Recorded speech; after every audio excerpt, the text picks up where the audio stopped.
یہ بھی قرآن شریف کے ایک آیت کے اوپر ہے سوال. ہلو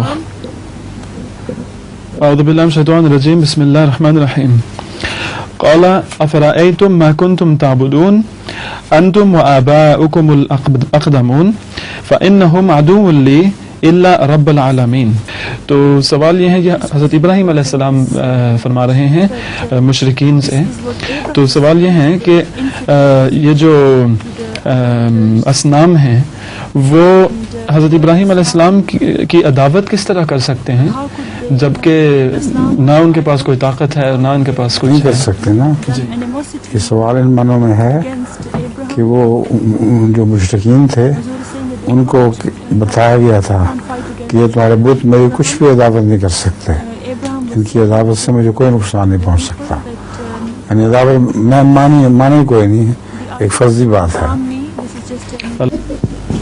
اچھا, ایک پاگل کی بہن اس کو فون کرتی ہیں اور کہتی ہیں کہ جلدی سے گھر آنا, میرا بیٹا جو ہے نا اتنا بیوقوف ہے کہ مجھے سمجھ نہیں آ رہی میں اس کا کیا کروں, تو اس کو ٹھیک کرنا.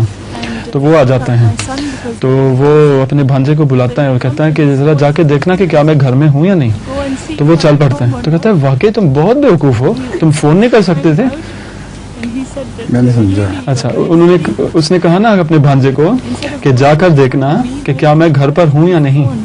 کس کو کہا؟ بھانجے کو, جو اپنے متعلق کہا پاگل نے. جی جی, کہ جا کے دیکھو کہ کیا میں وہاں ہوں یا نہیں. اچھا, تو بھانجا چل پڑا. تو اس نے کہا تم واقعی بیوقوف ہو, تم فون نہیں کر سکتے تھے. ٹھیک ہے.